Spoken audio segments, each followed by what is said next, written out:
Honorable Leader of the Opposition. I'm obliged to you, Madam Deputy Speaker. If the applause for the Honourable Member for St. Michael West Central is noticeably louder this afternoon, maybe the government celebrates concessions given to wealthy owners of villas more than it does the pleas of fisherfolk in this country. But I'm not supposed to associate the two pieces of legislation brought by the Honourable Member, and I am grateful to you for allowing that observation, that there's greater celebration this afternoon than there was this morning. So I'm grateful to you, Madam Deputy Speaker. But having heard the Honourable Member for St. Michael West Central, my commendations vary none. I always admire the way in which he comes here and does what he is supposed to do, as I said this morning, with sobriety and with a clinical attention. He doesn't pause for political engagement. He just says what he is supposed to say, and he moves on. And I do admire his style, although it is not mine. I admire it. I see it from afar off and I admire it. But I'm sure he would have told this Parliament and his public that this very short amendment that comes here today in his hands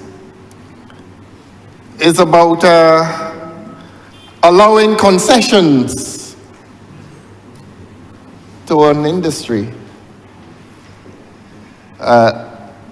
This morning, and you will permit this, since it is one Parliament and one day's business, this morning I took this Parliament among the unglamorous, among the despised, the dispossessed, the disrespected, the fisherfolk. But this afternoon, to loud applause, we applaud concessions given to those persons who already have lots. In many cases, already millionaires. And in this day and age, it is nothing to be a millionaire, since it is quite possible that there are some among us, billionaires even. Not me at all. Not me at all. Billionaires even.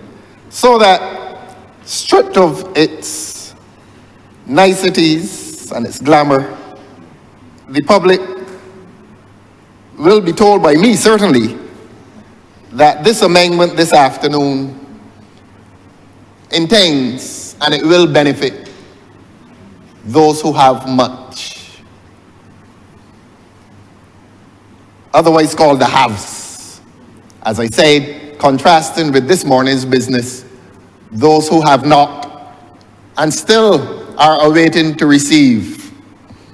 But this afternoon,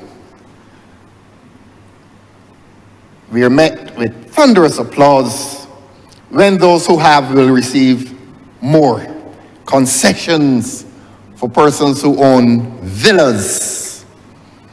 Now, we associate that language of villa with very luxurious, opulent properties even. Some of those properties are valued in multi-millions of dollars. Seafront, posh,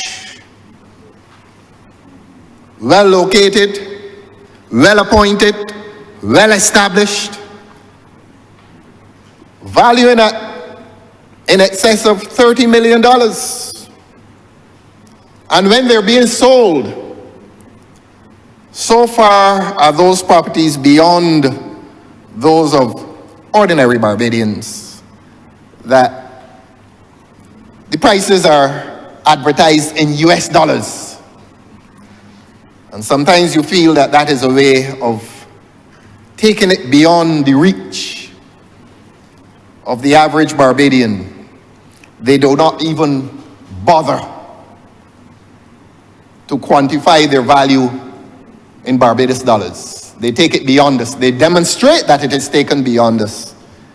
And they say that if there's to be a sale, they are chasing after US dollars. If a man speaks in US currency, he's clearly intending to speak to persons other than those of us who have lived and labored in this vineyard for all of our lives, and certainly all of the lives of those who preceded us.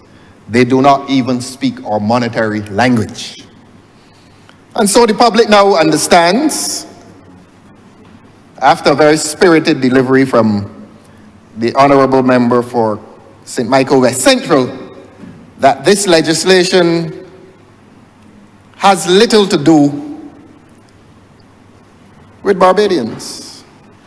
Unless, of course, those Barbadians compete with an expatriate population in terms of access and possession of great wealth. In short, Your Honor, this legislation today is speaking to those of great wealth. And that is not to invite emotive language. That is not to invite any hostile regard, because we all contribute as taxpayers in this country. Even villa owners contribute to the tax net.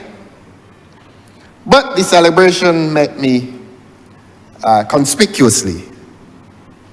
And I don't think it has to do with numbers. I think it has to do with the government's enthusiasm when it comes to catering to those who have much, as opposed to those who have little. And in many cases, like the fisher folk, those who have nothing and are still awaiting to receive something. So, to come to the legislation, the amendment is an amendment from previous legislation, which I believe, I'll be corrected if I'm wrong, the previous legislation allowed concessions for persons who were constructing or furnishing villas. So that while and ma'am, you will allow me, this is done only for only to compare the lives of people. And we don't like to say that they're two Barbadoses, but you will allow me in this debate to identify the rationale behind governmental favor. That you're favoring those who have much and appearing to disfavor those who have little or nothing. So I am not re-arguing or resubmitting on this morning's legislation. My comparison, my analysis, I beg your pardon, this afternoon is comparative. So I am really discussing one subject, and that is the subject of concessions given to the wealthy, where equal concessions are not given to the poor. And that makes us all sad. Concessions not given to the poor. If you promise a man, a vendor, $1,500 for 3 months, yes, I'm making you clear. If you promise a vendor $1,500 over 3 months and come back, and you come back and tell him, look, I am not giving you $1,500 over 3 months, I'm giving you one payment. And then the same afternoon of the same day, you come and tell a billionaire that you are giving him concessions to construct and to furnish a villa. A villa. These people are down there trying to furnish their lives with some dignity. They're trying to reconstruct their lives after a devastating hurricane. poor people. And I'm not going to still my voice on this. This government is going to hear me with this continuing theme, and this today provides an excellent example of the approach of this government to people who live in this country. That there is an equal regard, and that regard is based on your life's station. And so, here is legislation, and I am willing to concede it is not new. The tourism sector has always received favorable treatment, and it has always received favorable treatment because it is regarded as our #1 industry. So one does not wish to decry it, and one does not wish to say that it is not deserving of protection. But if it is deserving of protection, the fisher folk will say we are deserving of some protection too. This is called comparative analysis. This is one debate on one piece of legislation which reveals government's unequal treatment of the citizens of this country. And some of those who receive favorable treatment are not even citizens of this country, but this is not a statement in xenophobia. This is a statement in justice.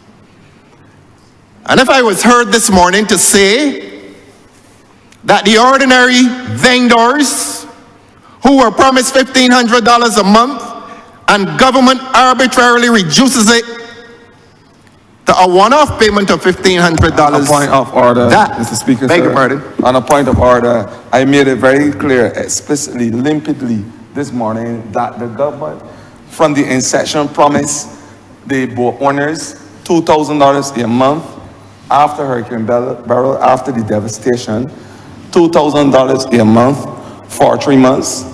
The government promised as well the captain $1,500 a month for 3 months, and the crew members $1,500 a month for 3 months.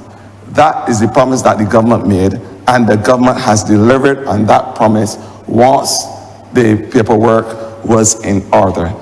Subsequently, at a cabinet meeting, the government made a decision and agreed to give the vendors a one-off payment of $1,500. There was no promise at any point of time to give the vendors a payment for a $1,500 payment for 3 months. So I just wanted to bring that to the attention for the sake of the records of Parliament. Member? And I am so pleased, Your Honor, to welcome the Honourable Member for Christchurch West Central to this discussion by way of comparative analysis. I am happy that he has stood up to defend the government. And I will let him know that since I sat this morning, one of them communicated with me and said to me that they continue to feel aggrieved at the treatment that this government metes out to them. And she's asking the government to explain why the vendors are being treated differently. And if the ministers very stridently, and I admire that as well, a lot of admiration resides in my bosom today, very stridently gives those figures without reference to a note, that honourable minister will want to tell the vendors of this country why they're being treated differently. Why is the government so stingy with them? You give the boat owners, you give the captains, you give the crew. Yes, because the boats were destroyed. And the lives of the vendors were destroyed as well, because if the boat's destroyed, you don't get fish for the vendors to sell.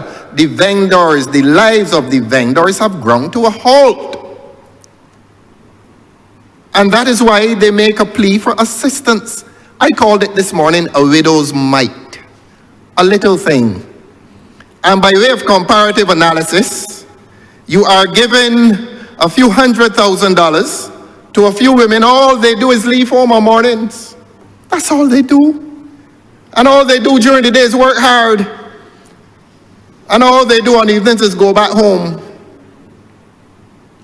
But why can't they get more generous assistance from the government? That's all they're asking. So even if the honorable member is correct, that they were first offered a one-off payment and that they were not originally offered 3 payments,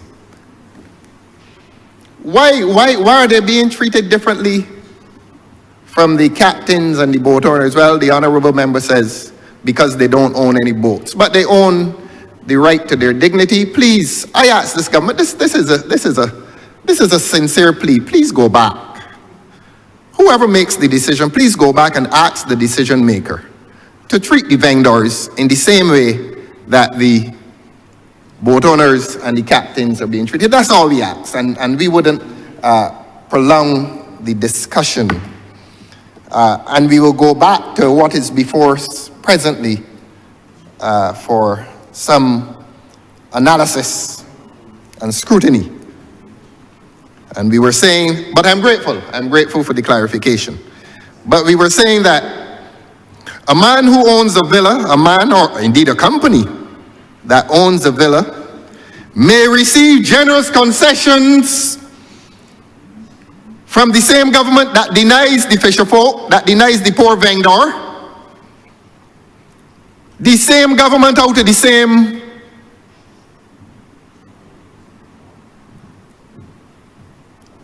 same location of government's money.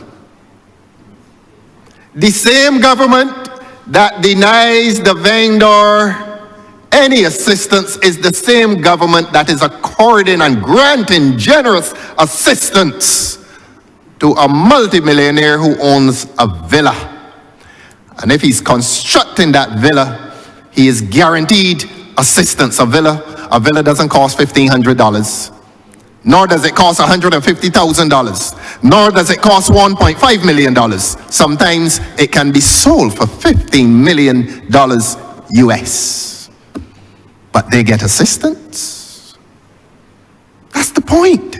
And that is why I welcome the honorable member for Christchurch West Central to this debate on comparative analysis in terms of how the government treats different people in this country differently.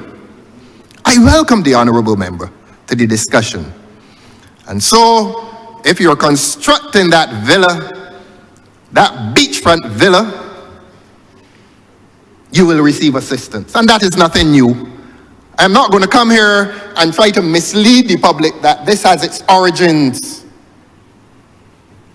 in one party or another. I don't even talk party here, to be quite frank with you. I talk government. And so it is nothing new that if you're constructing a villa, you get generous concessions. Okay. And if you're furnishing, let the public know this. And this is not anything new.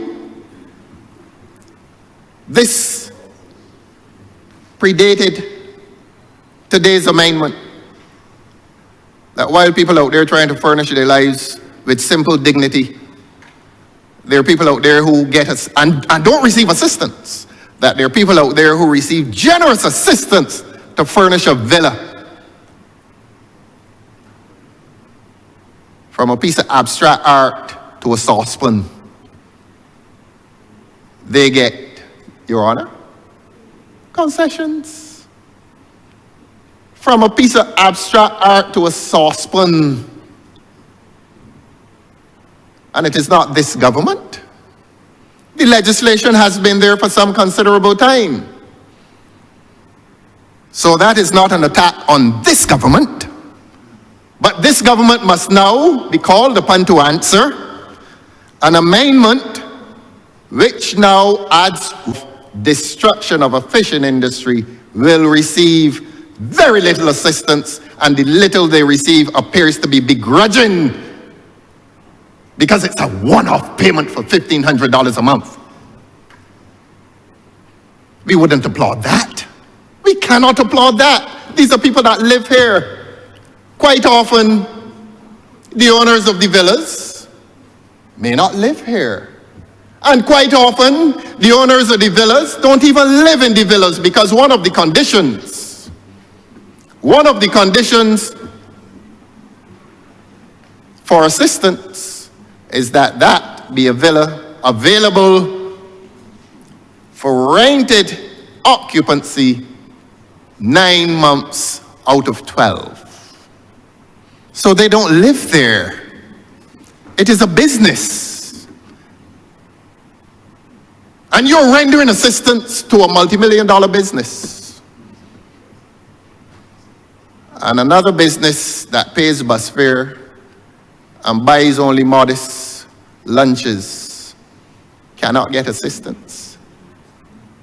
Comparative analysis, Your Honor. That is what it is called, comparative analysis. This is one government involved in one business, the business of passing laws for the peace, order, and good government of this country. That's disorder, and that's not good government. Because the same Constitution that carries Section 48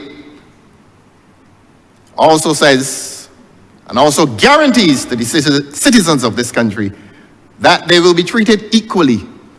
And since we don't have the state action doctrine, I'm talking law now, since we don't have the state action doctrine, that guarantee must come from the state. Equal treatment. My comparative analysis remains alive and well. The people who have labored and toiled in this country for many years are not receiving equal nor dignified treatment by way of the concessions. I have no problem with a villa owner receiving assistance. You're raising it, Honorable? Yes. Madam Deputy Speaker, I rise on a point of order. I really did not want to interrupt the flow of the Honorable Leader of the Opposition, but I find myself compelled so to stand. The Honorable Member is misleading this chamber.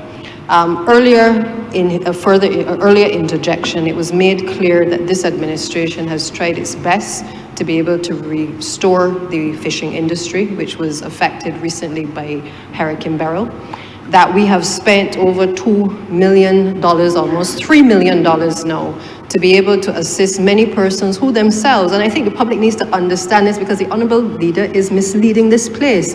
A number of these fishing boat owners were persons who in some cases did not have insurance. In many cases, we have set up structures to allow individual boat owners who did not have the insurance to be able to now benefit from assistance to get their boats back into the water.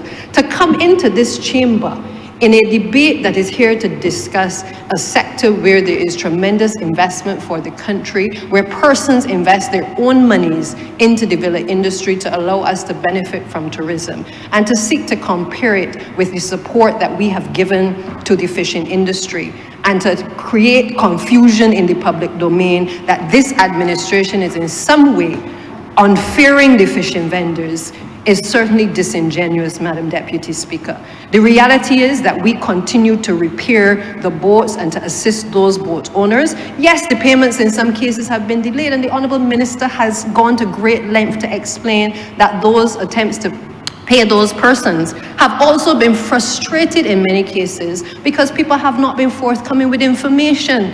The Honourable Member, if he spent more time in his constituency, would understand from the same boat owners that at times people do not like to always disclose what they have. And when something like a hurricane hits, it is on those occasions that when they are seeking assistance, the government has to put a structure in place, because it is the taxpayers' money that we are taking up, to assist the same boat owners to get back on their feet, so that all of us who eat fish and who make a living from fish are in a position to be able to obtain and to make a living, Madam Deputy Speaker. It is sickening to sit on this side and hear the Honourable Member speaking that way and to compare two things. It is like apples and oranges. We are seeking, by this particular introduction of this legislation, to facilitate the renovation of villas in this country and to create incentives so that the same tourism sector, which will no doubt benefit from the fishing industry, is able to be supported as well. Because the same people who are coming in the villas, the same people who he has a problem with, who owns the villas, Madam Deputy Speaker, are the same people who are going to benefit from the near $3 million that we have just injected into the fishing industry and to the boat owners. But to continue along the current trajectory without colliding with the legislation, Madam Deputy Speaker, is not only in breach of our standing orders in relation to relevance, but it is disingenuous by the Leader of the Opposition, who appears as though he has all this interest in right and wrong, but perhaps should have had the same interest in the people at the Urban Development Council when he was a lawyer representing a number of persons who to this day have not benefited from his representation. And I say no more on that. But you cannot be disingenuous in this chamber on a matter like this, Madam Deputy Speaker, seeking to mislead the country, to mislead the fishing sector as though this administration has done nothing. I will not sit here in this chamber and allow the honourable member to continue. And if he continues along this trajectory, I'm going to get up every single time and object because he is misleading this House. Leader of the Opposition. May I proceed, ma'am? Honourable member. Without the temptation to respond, you know, there must be a fundamental and qualitative difference between a point of order and a speech. I looked at my watch during the intervention, and it went on for some time. To Honourable repeat. member, will you please continue? I will continue. And I'm managing. Yes, and I give and you, I respect give you that. latitude as But well. I'm saying, Your Sir, Honor. please, will you let me speak? I give you that latitude, sir, as I do all others, because fairness is what is important in this honourable chamber. I give you the opportunity, sir, to continue to make your presentation. I'm obliged to you, ma'am. And I was You're most saying welcome. that there must be a qualitative and fundamental difference between a point of order and a speech. That is understood, sir. Will you please And continue what I heard was your no point of order. presentation? In fact, it contained something that really, and what I will not respond to is a portion of it. I am going to leave that for the time being. But did I hear the honourable member say that words to the effect that, could you imagine these are people who spend, not the precise words, but millions of dollars, and you're really coming in here talking about people who merely belong to a fishing industry? Well, No, Madam Deputy Speaker, the honourable member now seeks to put words in my mouth. I have never said that. I am saying that you are comparing apples and oranges, and you need to desist because the two have nothing to do with each other. This government has put sufficient funds into the fishing industry to help people to build back their lives. And it is unfair for you to stand here in this place and create this different version of events that have taken place as though we have no appreciation for the fishing sector. I don't know the people to whom you speak, honourable member, through you, Deputy Chair. But the reality is the people that have been assisted, why don't you talk to the ones who have gotten the near $3 million who have benefited? To ask us to now compare why we have given to this person, we've not given to that person, and why we've given a certain amount, we have given and we continue to assist, but people have not gotten assistance in some cases because they have not come forward with the information. But you are not prepared to talk about that because you want to rile up people along a line that has no relevance whatsoever to this debate. It is not fair, Madam Deputy Speaker. You need. and as I was saying, Your Honor, we will hear shortly who are the apples and who are the oranges. We are on the theme of assistance being given to people who live and do business in this country. We are on the theme that there is a fundamental difference in treatment accorded by the government to those persons. And if the honourable member expects the people of this country to applaud nationally upon hearing that $3 million have been given to the fisher folk. Let the honorable member say how many millions in concessions will result from this amendment today. It is not a question of apples and oranges.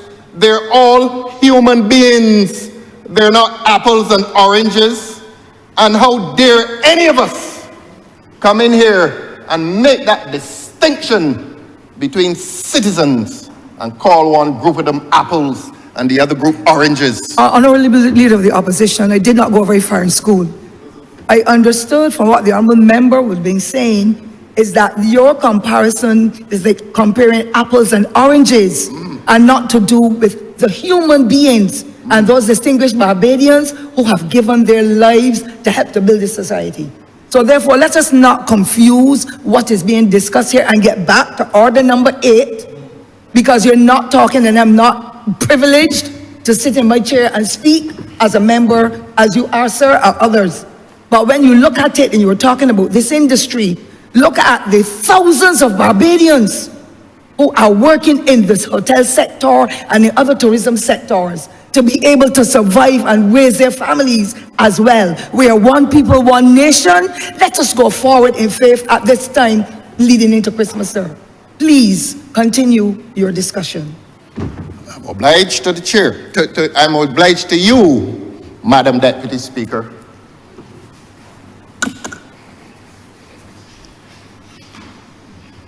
On December the 10th, 2024, this country now contains apples and oranges. We are comparing apples and oranges. Let that go into Hansard. Leader of the Opposition, sir, I sat here and I listened to the Honorable Deputy, now Acting Prime Minister's comments, as I have with everybody else, including yours. I got the understanding the honorable member was saying that your, I call it allegations for lack of a better word, would be comparing apples with oranges when it comes to the dynamics of what we are discussing, not human beings. And I therefore have a difficulty in you referring to it as in that way. Let us please continue as the persons who have come here to represent the interests of all Barbadians, rich and poor, black or white, abled or disabled, old or young, whatever the situation is. Let us as one people at this time of celebrating the birth of Christ coming up, let us continue to do it right. The honorable member, as far as I understood it, and the honorable member can explain in her own way what she meant, but that is how we understood it. The comparisons that you, sir, are making, comparing apples with oranges, is not to do with human beings or any Barbadian or any other investor who is investing in this country. Sir, will you please continue on order number 8 so that we can continue the business of this nation?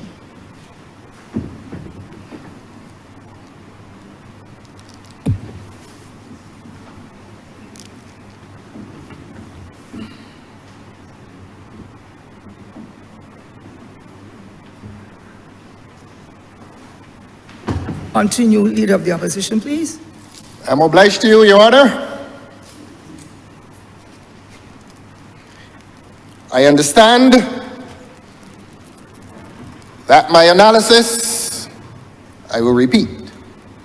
I understand that my approach and analysis are flawed on the basis that I am comparing apples and oranges. That is what is being offered from the other side. Apples and oranges. That when I speak of assistance to the fishing industry, and when I compare that to concessions given in the villa industry, that analysis becomes flawed because I am comparing apples with oranges. Let that be a part of Hansard's record. I was pursuing the point that government, as a wealthy entity, gives assistance to to industries as it sees fit. And it has offered, and we now hear a boast, that government has offered $3 million.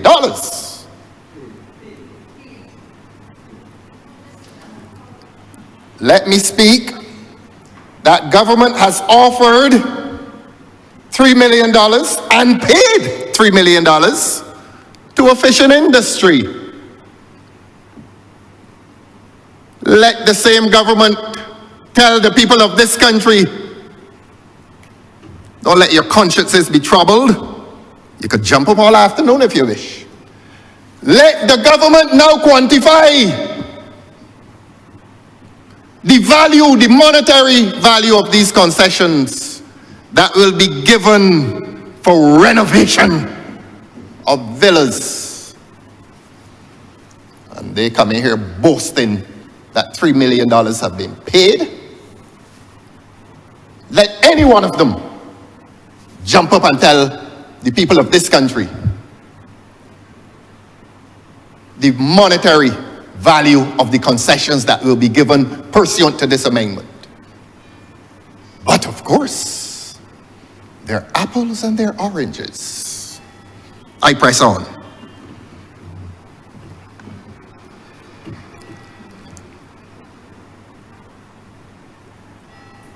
The honorable member who introduced this amendment today, I don't believe that honorable member gave a financial value that will result from this amendment.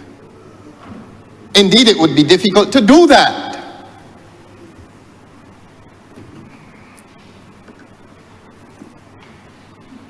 And that is consistent, Your Honor, with the difficulty that will come from attempting to police this amendment. If you try to renovate, which government officer or government department is going to go and verify the monetary value of the renovation? Who is going to do that? But of course, the purpose of the legislation is to grant concessions. And all of us in here must by now know, I'm not going to count the numbers of us in here present, but all of us in here know that concessions granted for renovations will run into the millions, multi-millions of dollars. No one will deny that. And it will certainly exceed the $3 million that was paid to the fisher folk. So that if the fisher folk are angry at this government, don't transfer the anger towards me and tell me all kinds of foolishness. Don't do that. Don't do that. Because when that nonsense starts, I will start too. Honorable member, I hate to interrupt you. We are all honorable members in this chamber, and to use language about foolishness and so coming from an honorable member, for me is unparliamentary. Will you please withdraw that comment, sir? It may be that Your Honor did not hear the full extent of the intervention. It may be that Your Honor did not hear it. No, it may be that Your Honor, this is not disrespectful, it may be that Your Honor did not hear the full extent of what was said when the honorable member for St. Michael Southeast got up purportedly on a point of order. And if Your Honor wants me to repeat it, I will. Honorable member, will you please continue? But it is not worthy of repetition. I beg your pardon, am ma'am. speaking, please, sir. I respect all of you highly, please, sir. I wish you, sir, to please continue the representation you were making on this order number 8, and do not let us get into the crosstalk and so to be able to talk about people talking nonsense. We are all members here. We respect each other, despite the fact that we will have differences of opinion. So, sir, will you please continue your presentation? Since these, you have unlimited time. I'm obliged to you. I have what, ma'am? Unlimited time. Unlimited as we time. know. I'm not going to speak for too long, but I'll say this. Those who find themselves obsessed with the standing orders will want to weigh those standing orders against the last intervention. But of course, sometimes people need to prove that the space that they occupy is justified. And I look down the full extent of the front bench. And it is clear that it is not justified. It is clear. So don't take out those anxieties and insecurities on me. Don't take them out on me. I can look on both sides of this parliament. On both sides. And reveal what the public knows. And reveal what the public knows.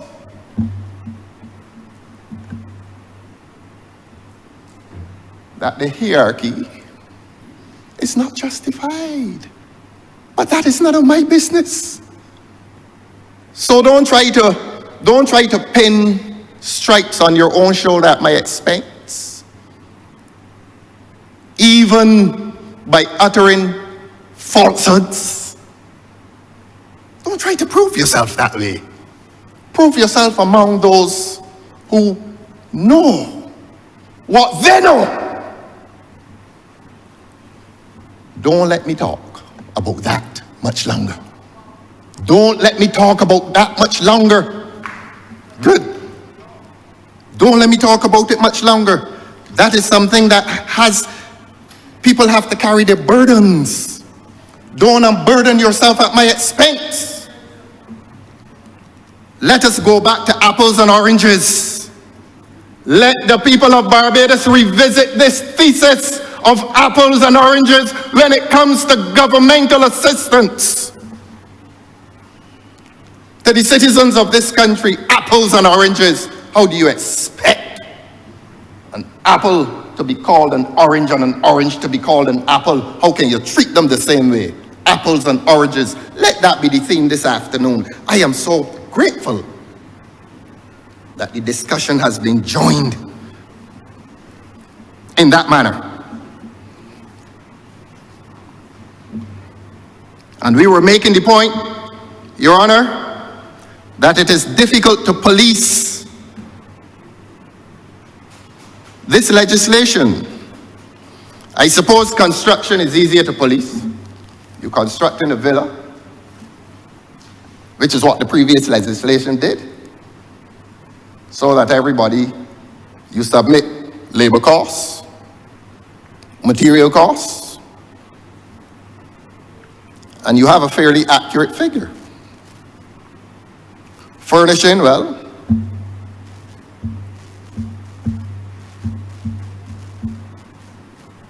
perhaps similarly, but generally speaking, nobody polices furnishing.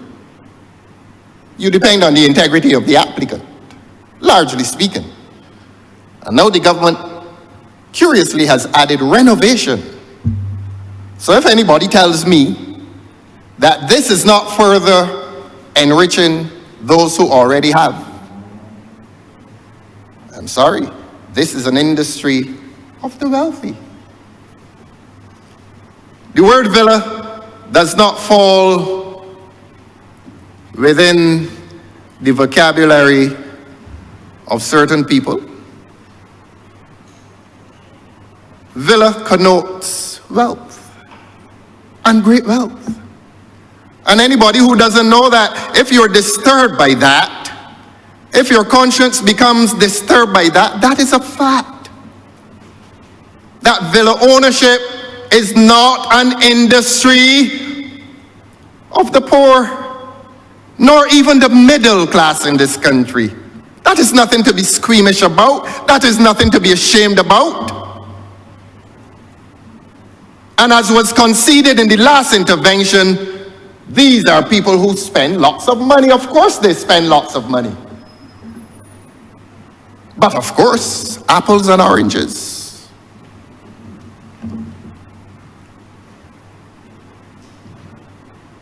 We will have to live with that language, the language of apples and oranges, coming from the same mouth that told us a few months ago this year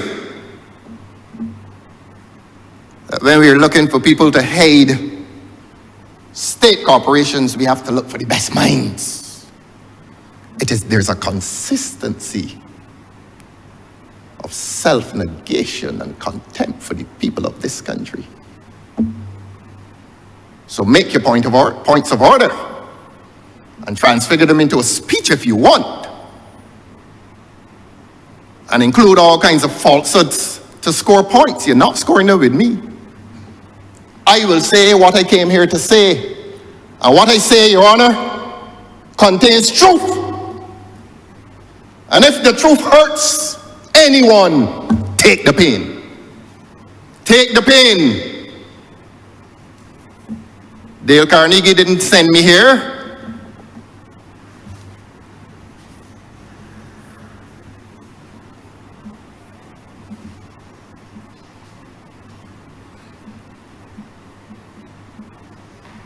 And so, Your Honor, I will come back to the question of policing. How do you police? How do you police what this amendment intends to do? And if you cannot police it, if the government cannot police it, the whole scheme remains subject to the integrity of the applicant. And we're not questioning the integrity of the applicant. But throughout this episode involving the fisher folk of this country, their integrity has been questioned. And a few minutes ago I heard about, insurance and all kinds of things. And we've been hearing, they haven't applied. And they haven't provided TAMIS numbers. They don't have bank accounts.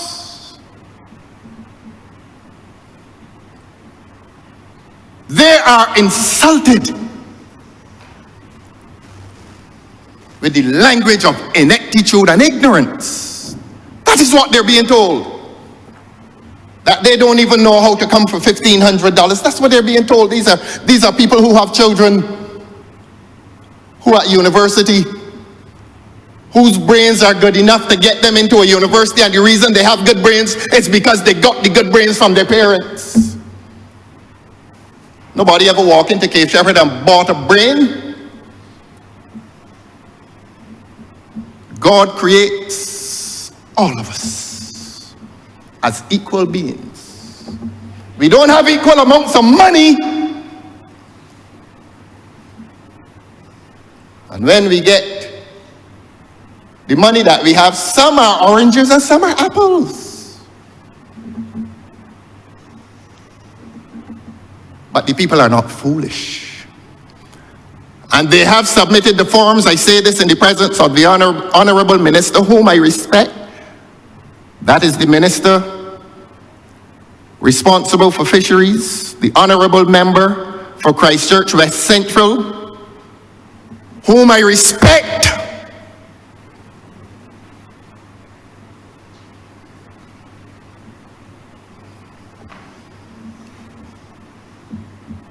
And I resent and resist, and they reject this public charge of ineptitude on their part for the paltry sum of $1,500.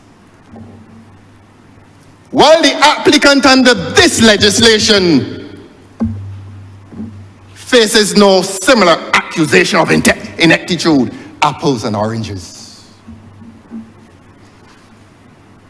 Apples and oranges.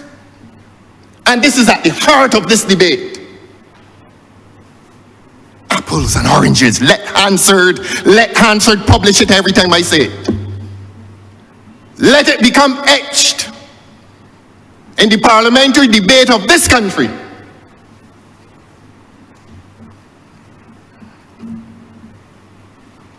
appointment is made. I turn back to the Minister of Tourism in a sober debate. And I asked the minister to give account for the projects in this country that appear to be stalled. I heard the Honourable Member for St. Peter speak with a certain solicitous regard for his constituency this afternoon.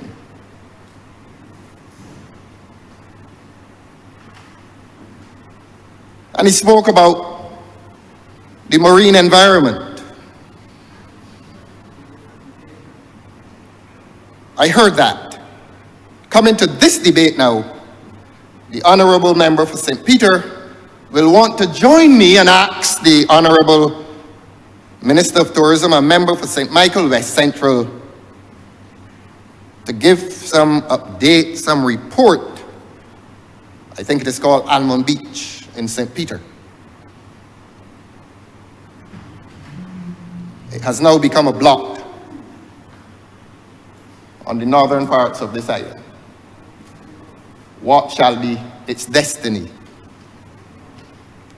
And if we come from the north and travel down that coastline, we come to Four Seasons. And we ask, what shall be the destiny of Four Seasons? With similar appearance. Its companion is wild vegetation. Indeed, the companion of both of these abandoned projects. And one rather thinks that you are augmenting the villa industry so that you provide greater accommodation for the expected increased arrivals.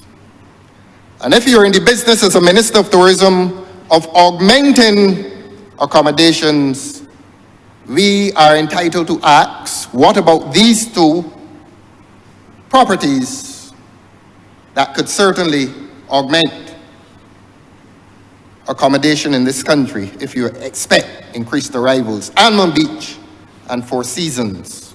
The people of this country await the answers, and this minister has a good habit of responding to queries, as indeed the Honourable Minister did earlier this afternoon to the request for an updated report, and I appreciate that. But if we speak of stalled projects, we speak of struggling projects as well. And I am not reaching far or wide from the debate of the minister who introduced this amendment. The minister talked about increased arrivals and that kind of thing.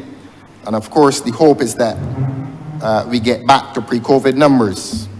That is, the Honourable Minister did not say that, but I'm saying that the hope is that we get back to the levels of arrivals that we had prior to COVID, since COVID has become something of a benchmark, or pre-COVID has become something of a benchmark, and we aim to get back there. Everybody understands the international trauma that COVID visited on several economies across the globe.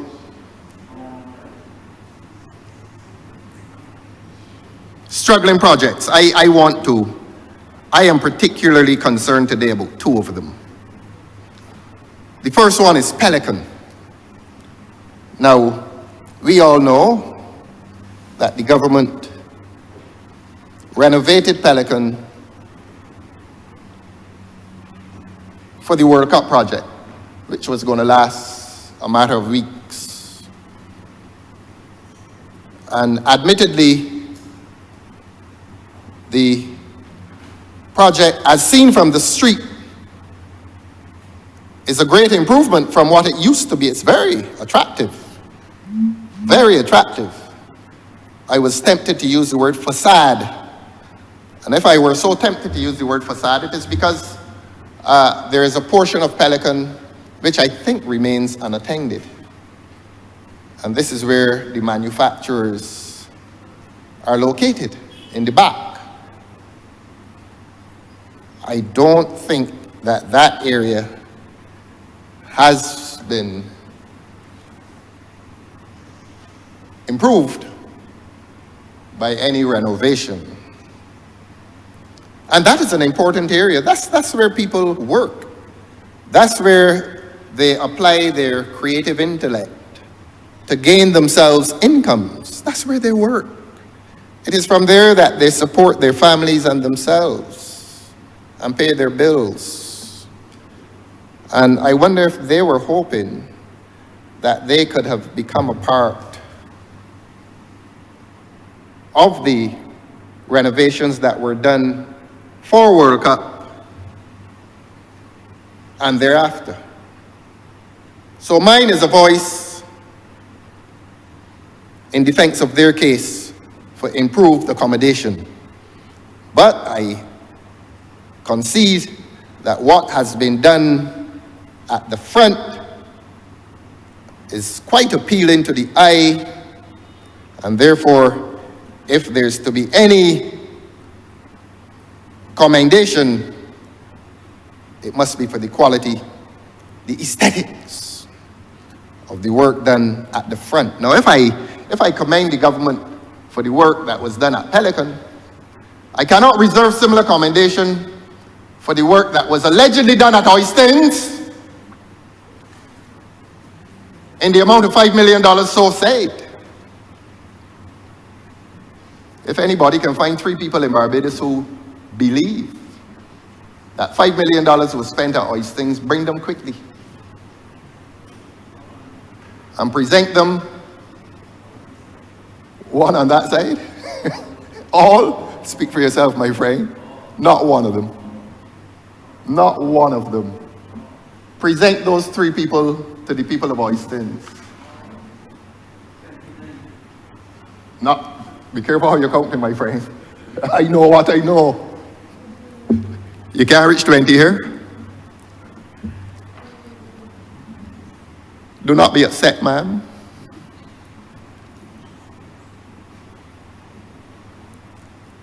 Do not be upset, ma'am. I don't oppose my friend seeking to express his opinion to me in the way that he is doing. It doesn't upset me, so I don't want you to be upset, ma'am. But I'm saying that you cannot find 3 people in Barbados who believe that the renovations at Oistins cost $5 million. And you know, after they say they spent this $5 million, a few weeks later, the place was flooded out. And the people were out there shoveling sand out of their kiosk. And when I visited, the sarcastic comment was, look at the $5 million, well, they got to spend another 5. Sarcasm. Good Barbadian wit expressed in the sarcastic voice. I'm going to say something now.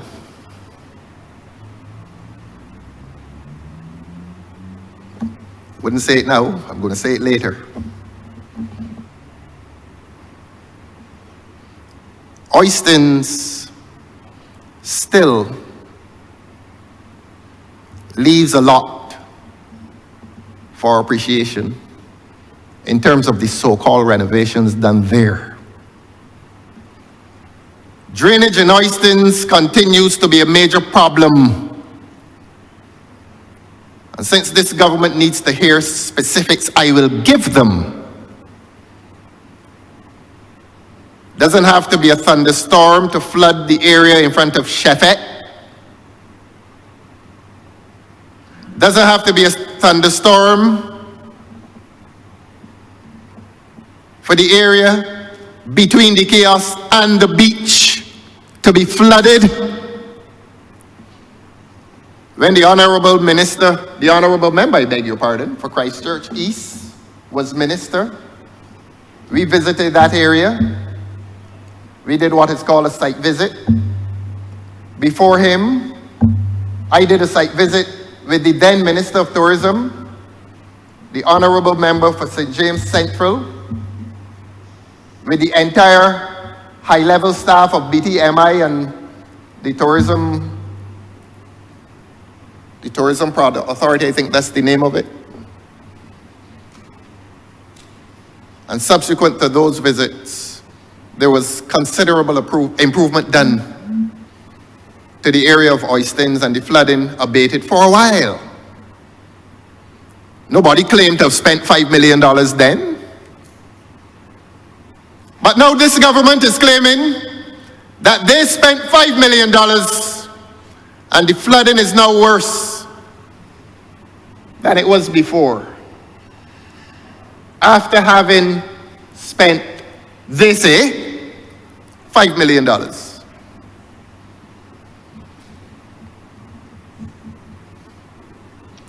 There's a 3-letter word, not a 4-letter word. There's a 3-letter word that will describe that claim that this government spent $5 million on Oistins. And it hurts the government to hear that this will be a continuing debate from this side. That no one who has disposed himself in building will believe that $5 million was spent on Oistins. Where did they spend it? Where was it spent? On the right tanks?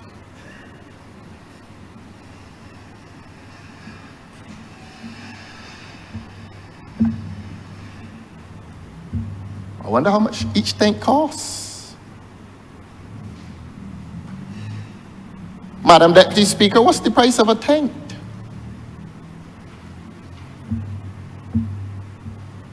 Or it was the most expensive paint ever sold in Barbados. Or to extend the kiosk with a veranda. $5 million, and the place is still flooding. And the government or those responsible immediately can, like the ostrich, bury their heads in the sand and believe that the people at Oistins are impressed. Generally speaking, they may not be impressed. They may not be impressed. And I want to remind the government that Oistins is a critical portion of the fishing industry. Indeed, the Bay Garden derives its business from the fishing industry most directly. The market obviously derives its industry from the Bay Garden, from the fishing industry, I beg your pardon. The government can continue to bury its head in the sand like the proverbial ostrich and believe that you just throw a figure in the air, $5 million, not 5.5, $5 million, beg your pardon, $5 million, not 5.5 or 4.5 or 3.75, $5 million. Now, the honorable member for Christchurch West Central stood up in here today and gave precise figures. As he said, down to 99 cents. And I have it written down, honorable member. Have it written down. I write down what the honorable member for Christchurch West Central says and the honorable member for St. Michael West Central. What a happy coincidence. Both West Central. Both West Central. I write down what they say. And the honorable member for Christchurch West Central gave precise figures today of payments having been made to the fisher folk. And I wrote it down in acceptance. I don't believe he's going to come in here and lie on that matter, nor any matter, honestly. But no one has been able to tell this chamber, nor the people of this country, what is a precise figure that was spent at Oystins. $5 million. How? It sounds so sweet, though. For them to trumpet across this nation, oh, we spent $5 million on y'all up the coast. Aren't y'all happy? While the honorable member for Christchurch West Central is giving precise figures in here today. What is the precise figure on Oystins? $5 million? To the last dollar? The honorable member today boasted, I have it down. He said I didn't even bother to put it to the dollar. He said 99 cents. I heard it. 99 cents. But the people at Oystins are supposed to accept, and not only the people at Oystins, but the people of Barbados, who must repay the loan of $50 million. Whatever one says, the people of Barbados are burdened to pay back $50 million, which was borrowed for World Cup, and mysteriously, St. Peter Sixpence Bay couldn't get a cent. Paynes Bay couldn't get a cent. Concept Bay could not get a cent. The small one at Silver Sands, not a cent. But Oystins, Your Honor, $5 million.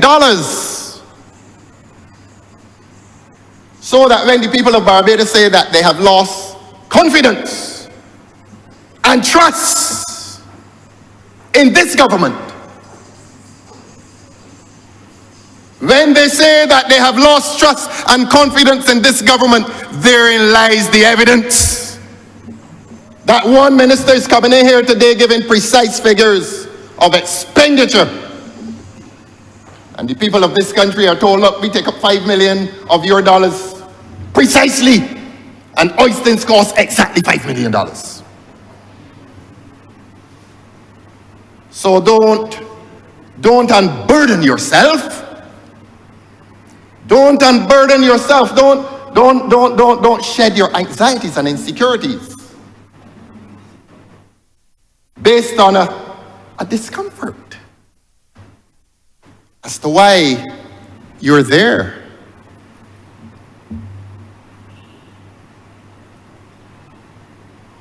And the disapproval lurks very close by. The disapproval lurks very close by. But unburden yourself.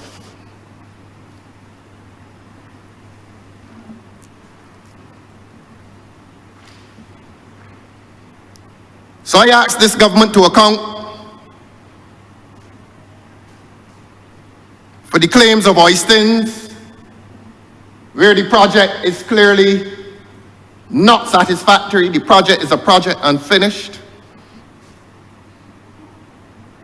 I ask this government to account for the Pelican project, clearly unfinished, to the disadvantage of the manufacturers in the back of the complex. Nobody is going to see them, so why spend money on them? Has that been government's approach? So I will come now to the other projects that are connected to tourism.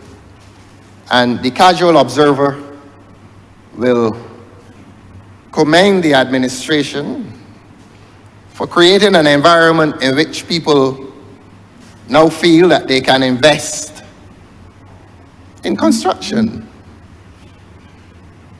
You don't come here for a sterile debate that everything is bad.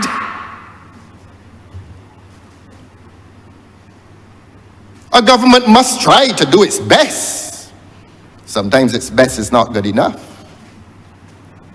And the casual observer, I drive down the South Coast every morning on my private and domestic business, because I have private and domestic business. And you will see the construction. And I'm not going to name the projects, but what I will do is that I will express some disappointment that the various projects are not as labor intensive as they used to be, so that when the government speaks of projects creating employment, I hope the government does not raise the expectations of the hundreds of artisans across this country, masons and carpenters and electricians and plumbers. I hope the government does not raise their expectations in speaking of projects began and projects yet to be started. A lot of them are not as labor intensive as they used to be, and that is a source of some disappointment. But you don't quarrel with reality, because the reality may be that the new techniques are employed precisely for that reason,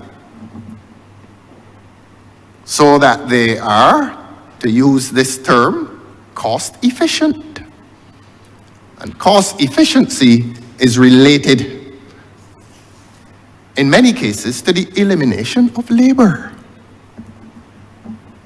That's the reality. And I would like us to desist and to cease this practice of promising employment that really may not exist when a lot of these projects begin. I remember well post office when it was being constructed. I'm of the generation that will remember these things. I was a teenager, I remember. And any building project used to be teeming with workmen. 4:30 on evenings, 4:35, you saw streams and streams of workmen in their hard hats emerging from those properties. Today, that's not the case. And we must begin to have honest dialogue with the people of Barbados and to say to them that building techniques have changed to the point where they are no longer labor intensive. And if we continue to have a frank dialogue with Bajans, we may say to them as well that those that employ labor seem not to be employing Barbadian labor. We do not come to quarrel with private investors. What we are obliged to do as a parliament is to indicate to the local population that in many cases they are being excluded. The question is, are they being excluded unfairly by government policy? Let the government provide that answer. Are they being excluded by government policy? Let the government answer that question. It's a simple question. The answer, I think, is simple too. But I ask the government to give that simple answer.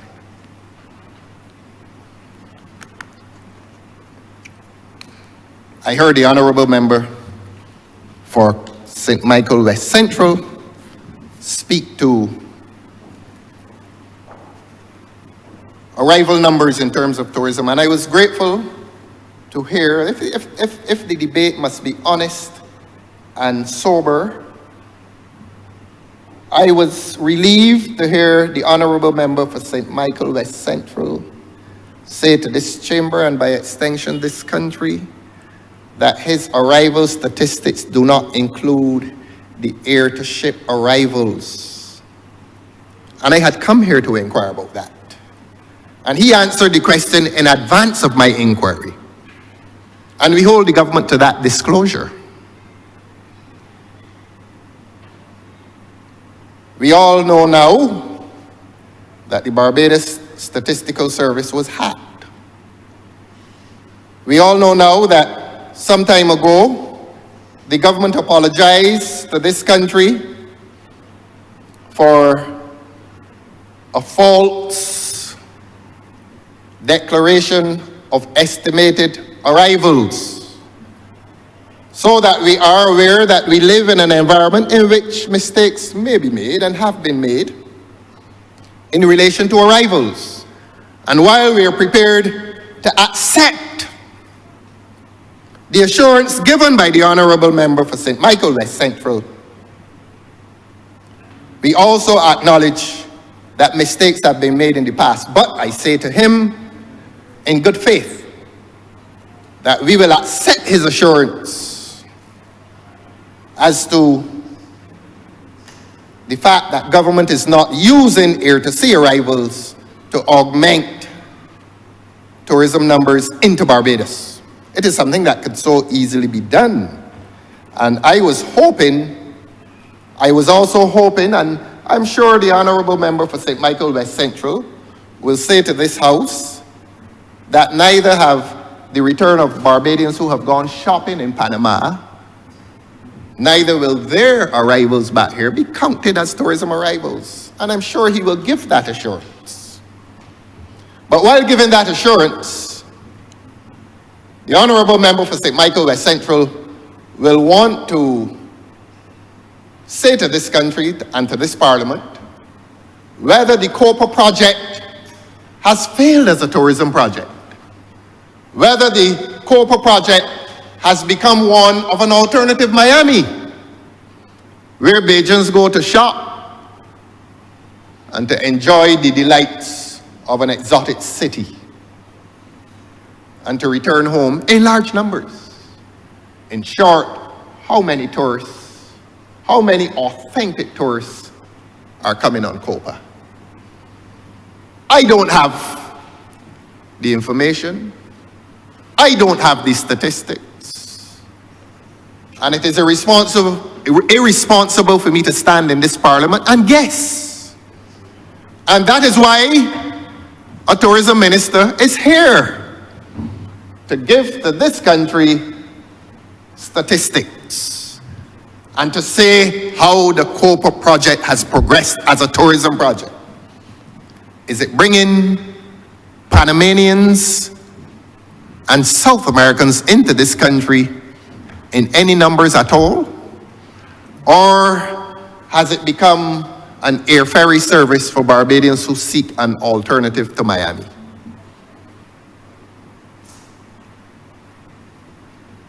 We do know that the Cayman Islands project has failed. We know that. And having failed, I don't think you should condemn the minister. That is life. You try something, and there are two possible results: failure or success. We believe the Cayman Islands project has failed. We did not support its concept, since we never thought that Cayman Islands offered much in terms of an investment into an airline to bring tourists to Barbados. We never thought so. Again, there are those of us who know that the travel from Cayman to Barbados, when it used to be through Miami and back down to Barbados, was that of Barbadians who work there, who are always eager to return home. The place is small and unexciting. Whatever you say, it's not a condemnation of the Cayman Island environment, but it is small, very small, and not exciting at all. And the heaviest traffic used to be, I think, that of the Barbadian teacher, police officer, public servant, who probably every month or every 2 months would come home through Miami, sit down in the airport for that extended time and not bother because he's eager to see his beloved Barbados. And therefore the Cayman Island project was ill-conceived. as a tourism project. And there are those of us who will become tired of us saying, or who will become tired of us lamenting the loss of LEAT.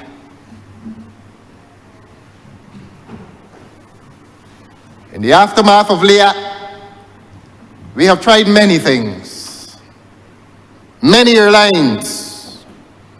The Minister of Tourism will at some point give a report as to the success or failure of these other airlines with respect to the movement, the efficient movement of people across this island chain.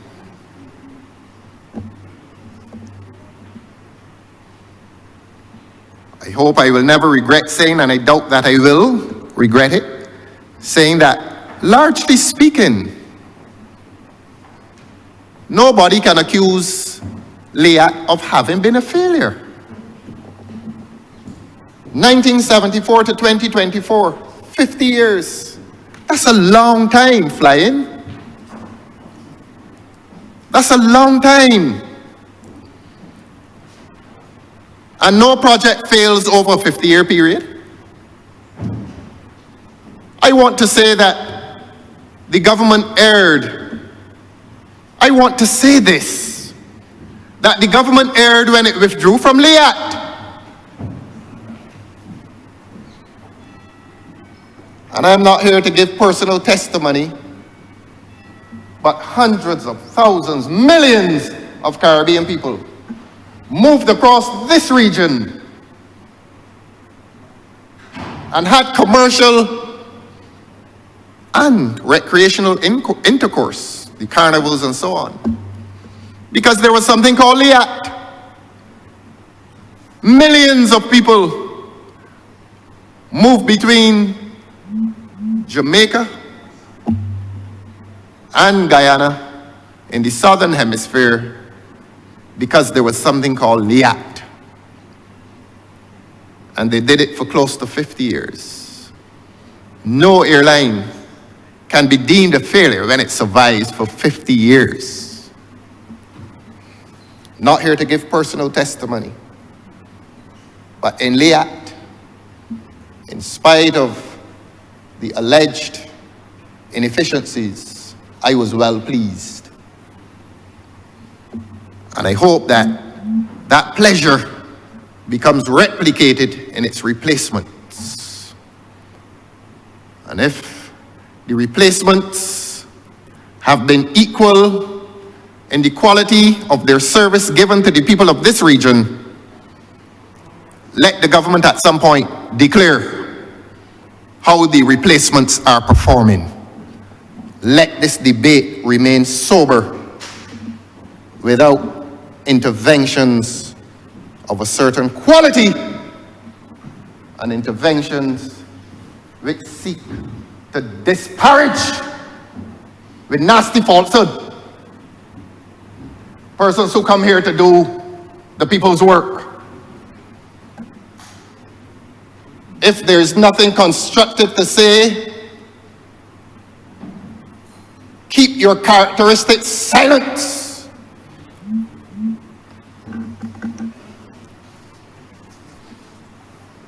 Do not pin medals on your chest.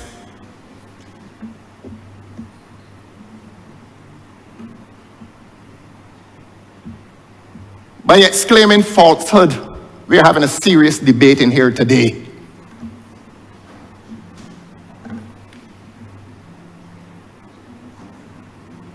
And so, Your Honor, I close where I began.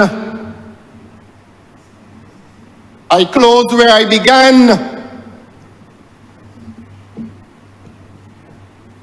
And this legislation has had life before this Parliament. And no one is so disingenuous as to dismiss the legislation for its worth. But one questions the value of the legislation coming at a time like this, the value of an amendment coming at a time like this, when a government displays a propensity for generous treatment of a sector, while at the same time being stingy with another sector, another productive sector in this economy. That's the point, apples and oranges though. Today, who are the apples and who are the oranges? Who among us must take unfair treatment and be told that we are entitled to no better treatment? Apples and oranges, for God's sake. Who do you think you are?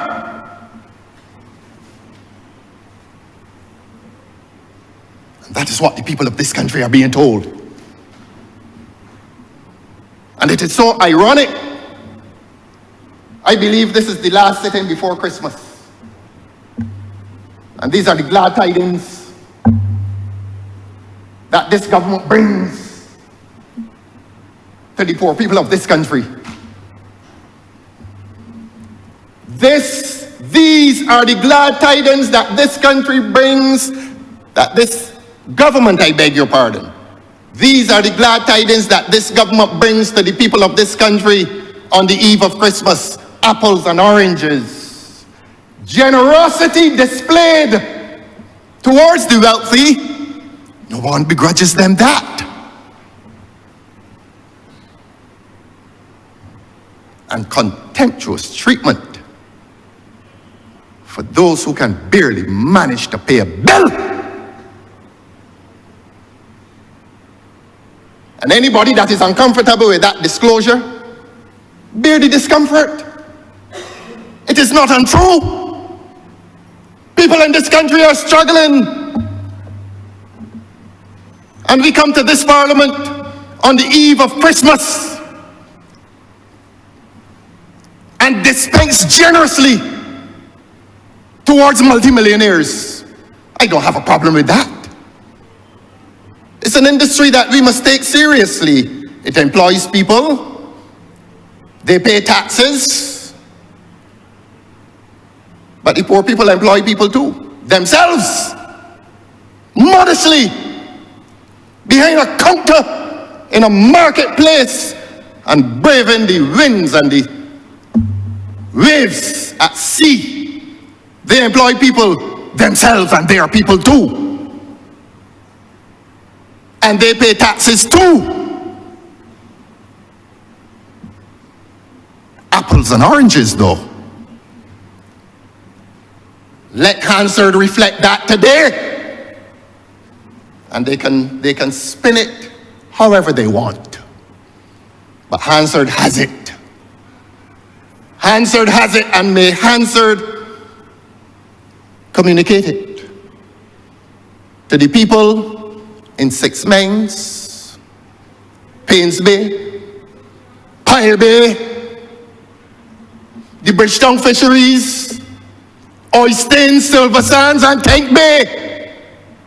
May Hansard communicate to them today that when it comes to the dispensation of state resources for various industries in this country,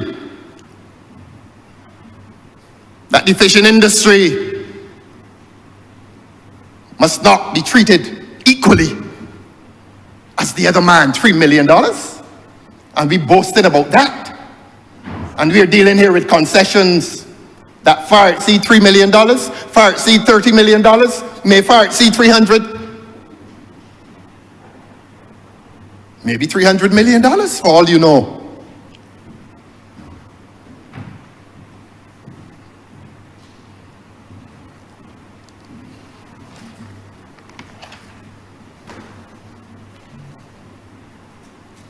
This is a very short amendment. The Tourism Development Amendment Act. I will say, in a sober exchange with the Minister of Tourism, and I say this to him by way of information as a patriotic Barbadian, we're dealing with villas today, but I had an experience yesterday, on Monday. I was driving through the constituency of St. Michael East. I drove up My Lord's Hill, to be precise. And there's a street opposite, or obliquely opposite, the Rubis gas station. And I looked through there at the shop that has been there for many years. And I saw what could have been, don't want to miscount, probably 15, 20 tourists in a village. In a village! What better expression of community tourism than that? In the humble constituency of St. Michael East. I doubt there's any part of St. Michael East that is typically associated with the tourism product or the tourism project in this country. Minister, I ask you in the presence or through the Honorable Deputy Speaker to pay some attention to community tourism. I saw it at work yesterday. I speak as a patriot. I speak as a citizen. I speak as a responsible leader of the opposition in this country. I speak as the voice for those who may not otherwise have a voice. And I don't know the owner of that shop. I don't know how those tourists got there, but they were there. Because a lot of tourists who come here want to feel what is authentically Barbadian. And you know, honorable member, they go two places: the church and the rum shop. And they love to visit the Anglican churches.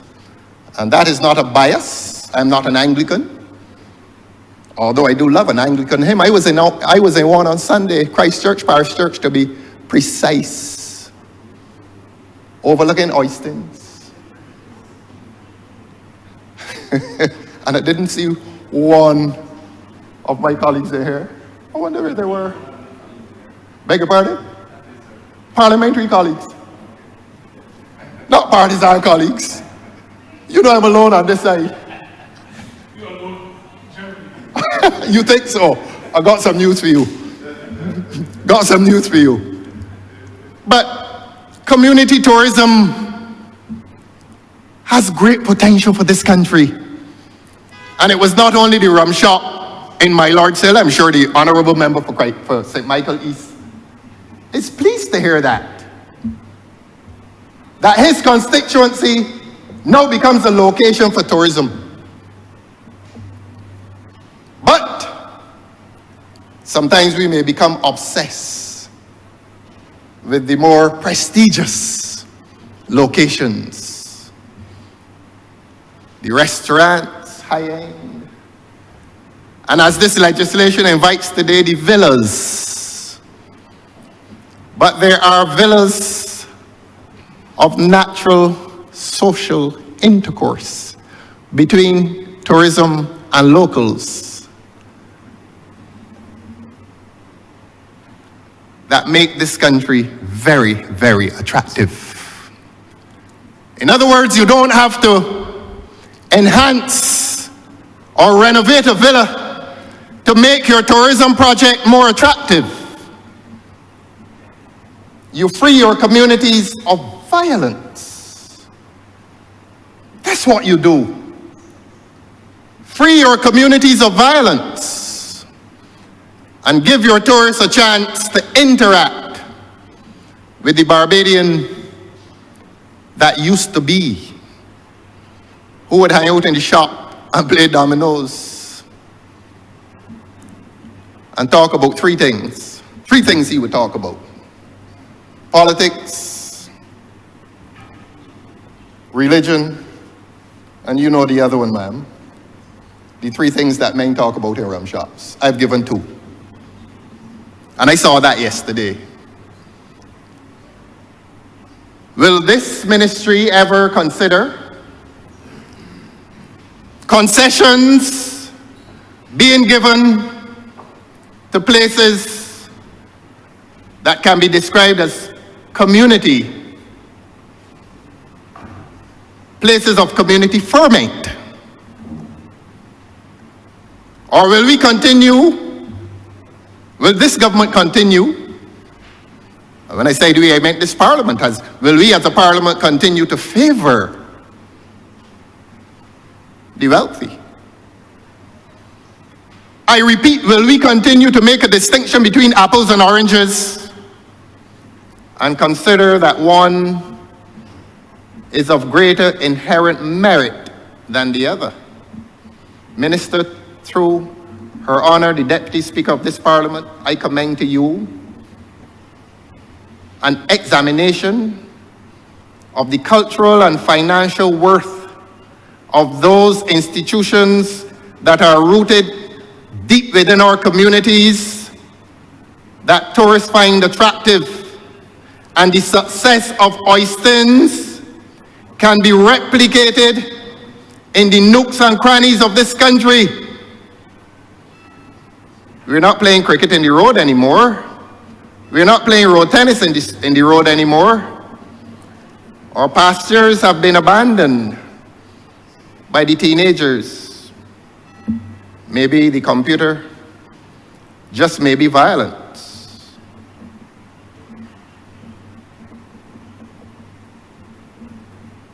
Somewhere I read, my peace I leave with you. My peace I give unto you. I pray that God will leave with this country in this blessed season a peace for which it yearns. I pray that God, through his agencies, will give to this country a peace at this blessed season that it has not seen for many, many months, going into years, as citizens have retreated. And if the citizens of this country have retreated within their own communities, what do you expect the tourists to do? We have a lot of fixing to do in this country, culturally and socially. We have a lot of fixing to do.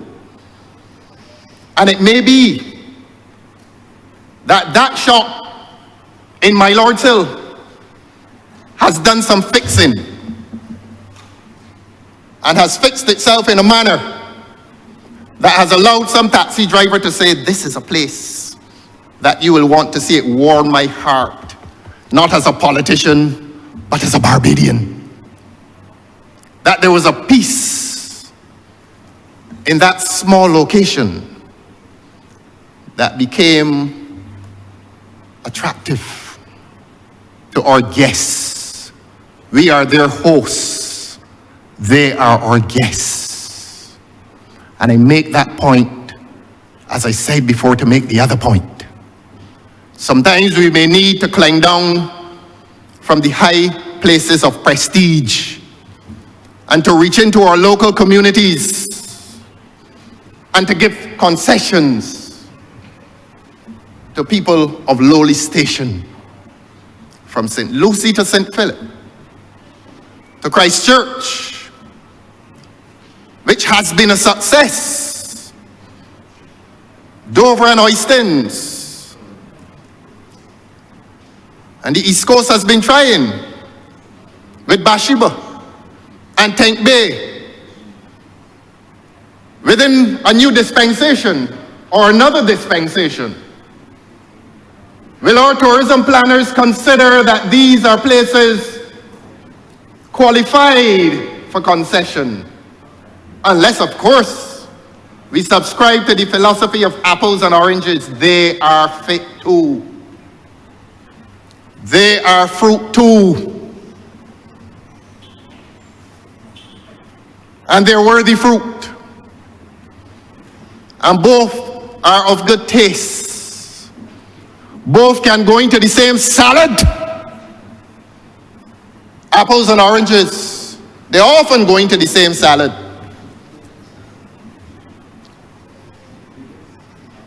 I expect that this government will seriously consider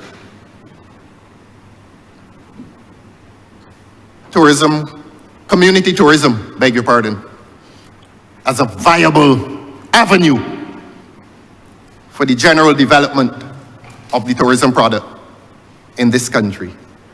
Your Honor, I am grateful for the time that you've given me, and those are my submissions in relation to this amendment, which is not in principle opposed, since the amendment springs from legislation already existing, which has also not been opposed. Let me make that clear, that there's no opposition to the grant of concessions to citizens, human or corporate, except that we expect equal generosity in relation not to corporate citizens alone, but to those who number among the humble, the meek and the humble. Give to them their just portion of this economic earth. Your Honor, I'm obliged to you.